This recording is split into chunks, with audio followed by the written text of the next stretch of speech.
अल्लाह वालों की महफिल में आके बैठे हो, इनसे सच्ची यारियां कर लो, इनसे सच्ची दोस्ती कर लो। एक बुजुर्ग हुए हैं अल्लामा ख्वाजा बहाउद्दीन नक्शबंदी रहमतुल्लाहि ताला अलैह, बुखारे के रहने वाले थे। जब बुखारे के रहने वाले, और आपने देखा होगा वलियों की तो अलग ही शान होती है ना,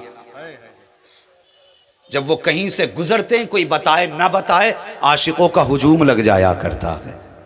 सरकार मुफ्ती आजम किसी अजनबी जगह से भी जाते थे ना तो लोगों को खुशबू बता देती थी कि आला हजरत का बेटा गुजर के जा रहा। हाँ, और नहीं देखा कि ताजुश्शरिया अगर किसी गली से गुजरते या किसी शहर से गुजरते तो कोई ऐलान नहीं होता था, कोई खबर नहीं होती थी, आपके आने की देर होती थी, आशिकों की भीड़ लग जाया करती थी। तो ये अल्लाह वालों की अलग शान होती है। जब वो चलते हैं ना तो अल्लाह की रहमतें आवाज देती हैं, उठो दीवानों हमारा महबूब गुजर के जा रहा है। और फिर जब उसकी सदाएं आती हैं तो फिर क्या होता है, फिर आशिकों की भीड़ लग जाती है। ख्वाजा बहाउद्दीन नक्शबंदी रहमतुल्लाहि ताला अलैह, आप एक बस्ती से गुजर के जा रहे थे, एक बस्ती से आप गुजर के जा रहे थे ना, तो कुछ लोगों ने देखा हजरत जा रहे हैं तो भीड़ लग गई मुरीदों की, घेर लिया, बैठा लिया, जंगल में ही बैठा लिया हजरत को, बस्ती के बाहर चारों तरफ से घेर के खड़े हो गए। इत्तेफाक से उसी रास्ते से गैर मुस्लिम लड़की गुजर के जा रही थी। समझ गए, समझ गए ना मेरी बात? गैर मुस्लिम लड़की गुजर के जा रही थी। उस बच्ची ने लोगों की भीड़ देखी, बच्चे होते ही अजीब है ना, कहीं भी अगर भीड़ देखे तो ये कोशिश करते हैं ये लगी क्यों है, यहां पे इतने लोग क्यों हैं। उसने एक हाथ पकड़ के कहा, चाचा का बेटी बोलो ये भीड़ क्यों है? उन्होंने कहा ये मुसलमानों के पीर आए हुए हैं। वाह वाह वाह, मुसलमानों के पीर आए हुए हैं, जोर से मुसलमानों के पीर आए हुए हैं। बच्ची कहने लगी, बेटे बाबा जी ये पीर होते कौन है? कहने लगी, बेटे हम तुम्हें कैसे बताएं पीर कौन होते हैं, जाओ वो वहां बैठे हैं उन्हीं से जाके पूछ ले। क्या बात। बच्ची लोगों को हटाते हुए ख्वाजा बहाउद्दीन नक्शबंदी की बारगाह में पहुंच गई। देख के कहने लगी, बाबा जी आप पीर हो? फरमाने मुस्कुरा के फरमाने लगे, जी।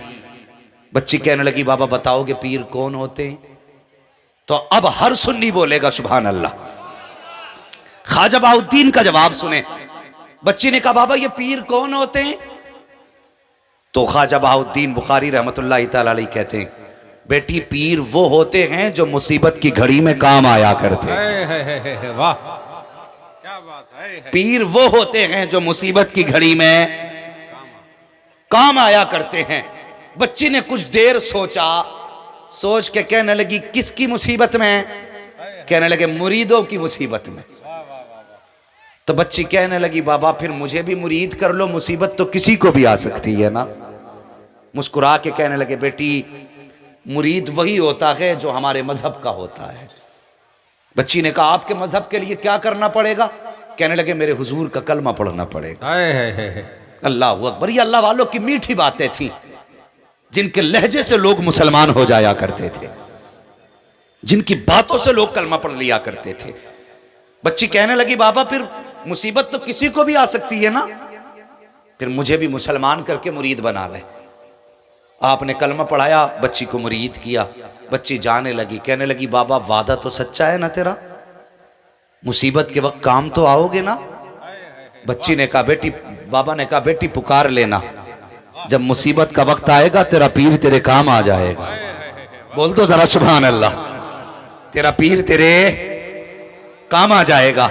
जब बच्ची ने इतना सुना चल पड़ी। अल्लाह अकबर। बच्ची समझदार थी, यहां से गई, जैसी पीर की बैगत की और उस पर सिलसिले का फैज जारी हुआ, सिलसिले नक्शबंद का फैज जारी हुआ। बच्ची की नौकरी बादशाह के दरबार में लगी और उसके अच्छे अखलाक की वजह से, बुजुर्गों के फैज की वजह से उसने इतनी तेजी से तरक्की की। जितनी खादमाएं बादशाह के दरबार में थी वो सबसे अफजल हो गई। जब सबसे अच्छी हो गई, बादशाह ने उन्हें सबके ऊपर निगरान मुकर्रर कर दिया। तो जितनी पहली पुरानी औरतें थी, इनको हसद बड़ी जल्दी हो जाया करता है। कहने लगी, अच्छा हम इतने दिन से काम कर रहे हैं और ये 4 दिन से आई है एक बच्ची, ये हमारे सरों के ऊपर मुकर्रर कर दी गई। उन्होंने प्लानिंग की कि किसी तरीके से इस बच्ची को यहां से निकाला जाए। अल्लाह अकबर। फिर क्या किया, बादशाह के दरबार का हार चुराया, हार की चोरी बच्ची के ऊपर लगा दी। जब बच्ची पे हार का इल्जाम लगा, बादशाह ने बच्ची को तलब किया, कहा तुझ पे ये इल्जाम है, तूने मेरा हार चुराया है, तेरे पास कोई गवाह है? बच्ची कहने लगी मेरे पास तो कोई गवाह नहीं, मेरी सफाई का कोई गवाह नहीं। कहा चोरी के गवाह कौन है? जिन औरतों की प्लानिंग थी उसको निकलवाने की, वो खड़ी हो गई, मेरे सामने चुराया है, मेरे सामने चुराया है। अल्लाह अकबर। बच्ची की तरफ बादशाह ने देखा, कहा है कोई सबूत तेरे पास सफाई का? बच्ची की आंख में आंसू आ गए। अब वो सफाई में किसे पेश करे, मगर वो परेशान नहीं थी, आंख में आंसू जरूर थे। बादशाह ने कहा उठा के इसे कैद में डाल दो और 8 दिन के बाद इसे सजाए मौत दे दी जाए। अल्लाह अकबर। बच्ची को उठाया गया, कैद के अंदर डाल दिया गया। एक दिन गुजरा रोते रोते, दूसरा दिन गुजरा रोते रोते, तीसरा दिन गुजरा रोते रोते। बच्ची को याद आया, कह रहे एक दिन बाबा मिले थे जिन्होंने कलमा पढ़ाया था और ये कहा था पीर वो होता है जो मुसीबत के वक्त काम आया करता है। बच्ची रो के कहती है बुखारे वाले बाबा, तूने कहा था मुसीबत में काम आऊंगा, आज देख मैं मौत के करीब जा रही हूँ, बता तो सही तू कब आएगा? जब तीसरा दिन भी गुजर गया, चौथा दिन भी गुजर गया, लेकिन कोई नहीं आया। 8 दिन गुजर गए। अल मुख्तसर के वो वक्त भी आया जब बच्ची को किले के ऊपर ले जा करके दीवार से नीचे धक्का देना था। आ गए फौजी, बच्ची को पकड़ा, लेकर के चलने लगे। बच्ची मुड़ मुड़ के किसी का रास्ता देख रही थी। सिपाहियों ने कहा बता तो सही किसकी राहें तक रही है, किसका रास्ता देख रही है? 8 दिन हो गए, कोई तुझसे मिलने तक नहीं आया, तू किसको देख रही है? बच्ची ने रो के कहा था कोई तो मेरा भी है जिसकी मैं राहें तक रही हूं, कोई तो मेरा भी है जो मुझसे वादा करके गया था। अल्लाह अकबर। बच्ची ने पैरी चलना शुरू की है, चलती जाती, रोती जाती, रुख बुखारा की तरफ करती, कहती जाती बुखारे वाले बाबा कहीं देर ना हो जाए, कहीं देर ना हो जाए, कहीं देर ना हो जाए। ये कहते कहते बच्ची दीवार तक पहुंच गई। जब दीवार तक बच्ची पहुंची है, उन फौजियों ने कहा था, सिपाहियों ने कहा था बच्ची अब तू मौत के करीब है, बादशाह का फरमान ये है कि मौत के वक्त आखिरी ख्वाहिश पूछी जाए। बच्ची से कहा बता तो सही तेरी कोई आखिरी ख्वाहिश हो तो बचा। बच्ची ने कहा हाँ मेरी एक ख्वाहिश है। कहा कौन सी ख्वाहिश? का ये जो हाथ बांधे हैं खोल दिए जाएं। का क्या करेगी? का किसी को हाथ उठा के अलविदा कहना है। जब इतनी बात बच्ची ने कही है, सिपाहियों ने बादशाह की इजाजत तलब की। बादशाह की इजाजत के बाद बच्ची के हाथ खोले गए हैं और उसके बाद बच्ची ने दीवार पर खड़े खड़े रुख किया के बुखारा की जानिब और आवाज दे के कहती है बुखारे वाले बाबा तुझे अपना वादा याद है कि नहीं? लेकिन मुझे अपना वादा याद है। तूने कहा था पीर वो होता है जो मुसीबत के वक्त काम आता है। मैंने तेरी जबान की खातिर कलमा पढ़ा था, मैंने तेरे वादे की खातिर तेरे दामन को थामा था। बता तो सही तेरा वादा सच्चा रहा या मेरा वादा सच्चा रहा? उसके बाद बच्ची ने कहा था तेरी रीत तू जाने, मेरी रीत तो ये कि मैं वादा निभा के जा रही हूँ। हाथ उठा के कहा खुदा हाफिज। फिर उसके बाद बच्ची के हाथ बांधे गए और जब बच्ची को धक्का दिया गया, बच्ची की जबान से चीख निकली आ बुखारे वाले बाबा अब कब आएगा? इतना कहना था। बच्ची की आंख दहशत से बंद हुई। उसने आज जमीन ऊपर से नीचे का सफर तय किया। बच्ची कहती है जब ऊपर से चली थी तो आंख बंद हो गई थी, जब आंख खुली थी तो जमीन पे नहीं थी बल्कि किसी आने वाले ने अपने हाथों में संभाल रखा। नारे तकबीर, नारे रिसालत, फजाइले औलिया किराम, फजाइले औलिया किराम, करामाते औलिया, हजरत अल्लामा मुफ्ती हम्माद रजा साहब किबला। अल्लाहू अकबर। आंख खोली तो देखा कोई और नहीं, बुखारे वाला बाबा मुस्कुरा रहा है। बच्ची ने रो के कहा बाबा तुम कब आए? तो उन्होंने कहा था चूं अज चवारा आमदी मन अज बुखारा आमदम। हाँ, चूं अज चवारा आमदी मन अज बुखारा आमदम। आपने फरमाया बेटी जब तू महल की ऊपर वाली दीवार की से नीचे की तरफ चली थी तब मैं बुखारा से चला था, तब मैं बुखारा से चला था। कहने लगी बाबा इतनी जल्दी आ गए? मुस्कुरा के कहने लगे बेटी अभी आने में देर लग गई, कयामत में आवाज देना तेरी पहली सदा पे हाजिर हो जाऊंगा। और पीर तो पीर होता है, पीर तो पीर होता है, यूं ही तो नहीं बिक जाता ना कोई किसी के हाथ में।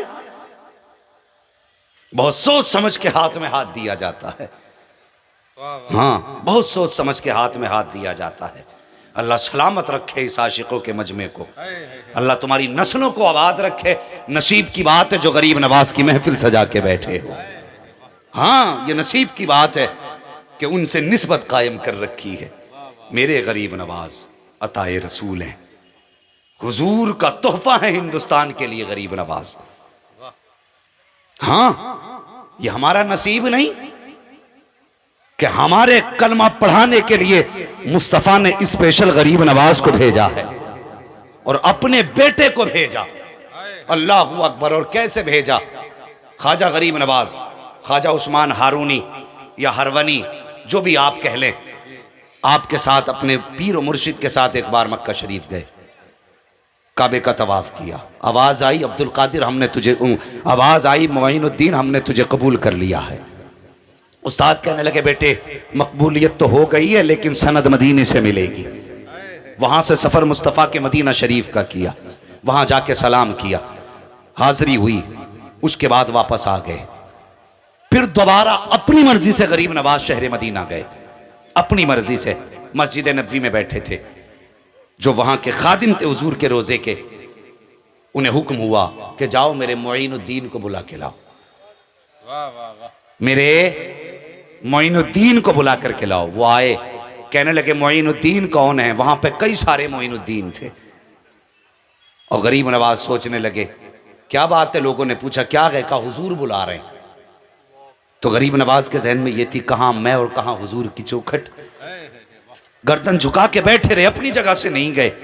दूसरे लोग चले गए। आवाज आई मैंने इनको नहीं बुलाया, मोइनुद्दीन चिश्ती को बुलाया है। फिर हुक्म हुआ कि आपको मुस्तफ़ा ने बुलाया है।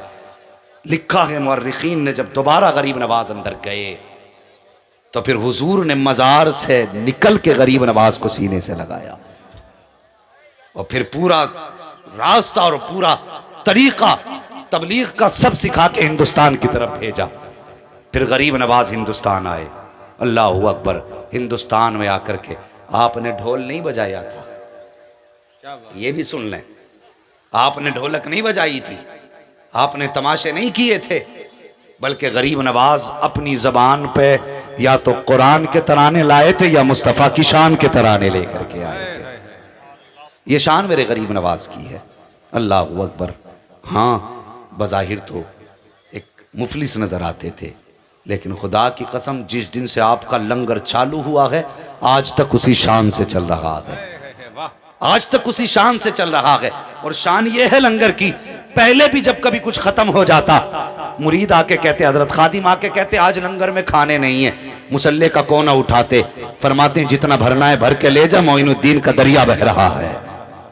आज सारा जमाना बिलखुसूस हिंदुस्तान गरीब नवाज की खैरात खा रहा है। हम उनका खा रहे हैं तो फिर उन्हीं के गीत गा रहे हैं। गरीब नवाज भारत में तशरीफ लाए। और एक बात और बता दूं, अक्सर ये जो ओहदेदारान होते हैं ना, विधायक नेता, इनकी अल्लाह वालों से बनती क्यों नहीं है?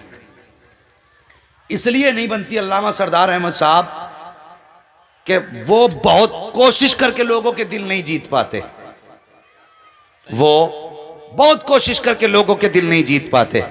और अल्लाह वाले टूटी चटाई पर बैठ करके लोगों के दिलों में जगह बना लेते हैं। वाह वाह वाह।